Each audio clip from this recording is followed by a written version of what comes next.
আমরা এখন যে প্রবলেমটিতে কনসেন্ট্রেশন দিতে যাচ্ছি সেটি হচ্ছে প্রবলেম নাম্বার 6.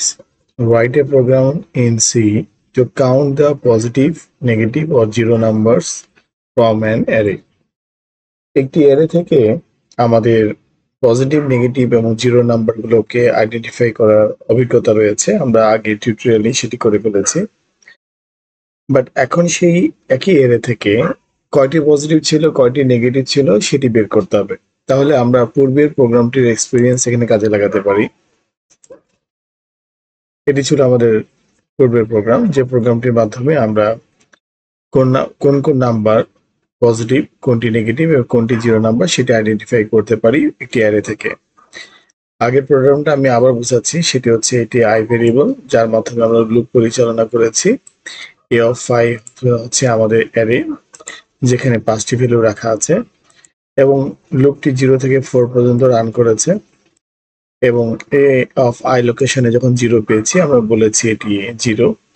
যখন 0 চেয়ে বড় ভ্যালু পেয়েছি তখন বলেছি পজিটিভ, এবং 0 না এবং 0 চেয়ে বড় না, দ্যাট মিনস 0 নিচে, তাহলে সেটাকে আমরা নেগেটিভ ভ্যালু হিসেবে ডিক্লেয়ার করেছি। ইফ এলস ইফ কন্ডিশনের মাধ্যমে আমরা কাজটি করেছি। এই প্রোগ্রামটি আমরা দেখতে পাচ্ছি। এখন এই প্রোগ্রামটির মধ্যে আমরা আসলে মডিফিকেশন করে আমাদের কাঙ্ক্ষিত আউটপুটটি পেতে পারি, যে কয়টি পজিটিভ নাম্বার ছিল, কয়টি নেগেটিভ নাম্বার ছিল এবং কয়টি জিরো নাম্বার ছিল। এই জন্য আমাদের কিছু ভেরিয়েবল লাগবে। ফর এক্সাম্পল, আমরা ভেরিয়েবল ডিক্লারেশনের এখানে একটি মডিফিকেশন আছে। ওকে, আমি নিউ লাইনে করছি যাতে করে বুঝতে সুবিধা হয়। ইন্টিজার 0 জেড 0 কাউন্ট, ভেরিয়েবলটা অনেক বড় হয়ে যাচ্ছে, আমরা একটু ছোট করি। Z underscore count, okay, equal to 0, comma positive P underscore CNT, মানে positive count equal to 0। Initial value set করে দিচ্ছি। এন মানে নেগেটিভ আন্ডারস্কোর সিএনটি, মানে নেগেটিভ কাউন্ট ইকুয়াল টু 0। তিনটি ভেরিয়েবলে সহযোগিতা নিতে হবে এখানে। জেড আন্ডারস্কোর কাউন্ট এটি ফর 0 কাউন্ট করবে। পি আন্ডারস্কোর সিএনটি মানে পজিটিভ কাউন্ট, এটা পজিটিভ ভ্যালুগুলোকে কাউন্ট করবে। এন আন্ডারস্কোর সিএনটি এটা নেগেটিভ ভ্যালুগুলোকে কাউন্ট করবে। তিনটি ভেরিয়েবলে সহযোগিতা আমরা নিতে যাচ্ছি। ওকে, যখন আমি ইফ এর মধ্যে কন্ডিশন চেক করছি এ অফ আই ইকুয়াল টু 0, যদি এই কন্ডিশনটি ট্রু হয় তাহলে আমি এখানে আর প্রিন্ট করতে যাচ্ছি না। এখানে আমরা যে কাজটি করছি সেটি ছেড়ে ডিলিট করছি। এখানে 0 আন্ডারস্কোর কাউন্ট এটিকে আমি বৃদ্ধি করছি, প্লাস প্লাস মানে 1 প্লাস করলাম, মানে 1 ইনক্রিমেন্ট করলাম। এবং ঠিক একইভাবে যখন এলস ইফ কন্ডিশনটি ট্রু হচ্ছে, that means a of I greater than 0 হচ্ছে, তখন আমি এই প্রিন্টএফটি এখানে ব্যবহার করছি না, তার পরিবর্তে আমি করছি P underscore CNT plus plus, মানে 1 বৃদ্ধি করলাম, পজিটিভ কাউন্ট করলাম। এলস আমরা জানি যে এটা নেগেটিভ পার্ট, পজিটিভও না জিরো না, তার মানে negative. N underscore CNT plus plus. এটিতে কি হলো? এটিতে যেটা হলো সেটা হচ্ছে যে সেম লজিক, আমরা ঠিক যেভাবে 0কে আইডেন্টিফাই করেছি তখন 0-র কাউন্টার বৃদ্ধি করেছি। যখন আমরা পজিটিভ ভ্যালু আইডেন্টিফাই করেছি পজিটিভের কাউন্টার বৃদ্ধি করেছি, তা না হলে আমরা নেগেটিভের কাউন্টার বৃদ্ধি করেছি। এখন আমরা এই লুপের বাইরে আসবো, ফর লুপের বাইরে আসবো। আসার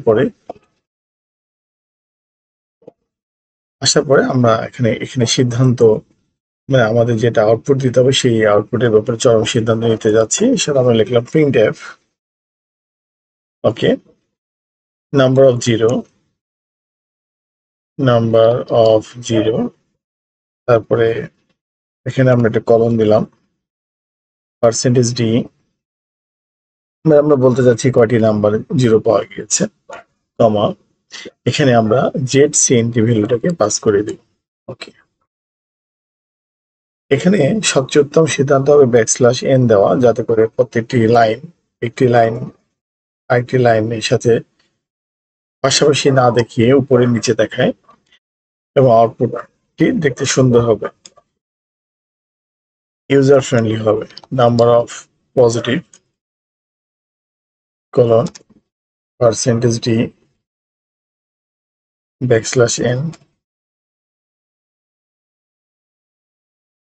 p underscore count printf number of negative %d \n comma n underscore count semicolon. এখানে কি করবে সেটা হচ্ছে, যদি আমরা ফর লুপের মধ্যে যদি প্রিন্টএফ স্টেটমেন্ট লিখতাম তাহলে বারবার দেখাতো number of zero, number of positive, number of negative, বারবার যতবার লুপ রান করতো ততবার দেখাতো। ঠিক আছে, তো আমরা লুপের মধ্যে যে কাজটি করেছি সেটি হচ্ছে যতবার পজিটিভ, নেগেটিভ এবং জিরো নাম্বার পেয়েছে সেই ভেরিয়েবলের মানকে ইনক্রিমেন্ট করেছি, এক এক করে বৃদ্ধি করেছি, এবং লুপের বাইরে যে আমরা সেটির ডিসিশন প্রিন্ট করেছি। এখন আসি আমাদের যদি ফর লুপটা আমরা দিকে তাকাই, আমাদের অ্যারেটার দিকে যদি আমরা তাকাই, আমরা দেখতে পাচ্ছি দুইটি পজিটিভ নাম্বার আছে, দুইটি নেগেটিভ নাম্বার আছে এবং একটি জিরো নাম্বার আছে। ওকে, আমরা কম্পাইল এন্ড রান করি, আমরা আউটপুট কি দেখতে পাচ্ছি? Number of zero 1। Okay fine, এটি আমরা একমত। Number of positive 2, number of negative 2। এটি প্রোগ্রাম, এই আউটপুটটি 100% সঠিক, কারণ আমাদের দেখো নাম্বার অফ পজিটিভ নাম্বার দুইটি, নাম্বার অফ নেগেটিভ নাম্বার দুইটি, জিরো একটি। তো আমরা আশা করছি প্রবলেমটি আমরা বুঝতে পেরেছি।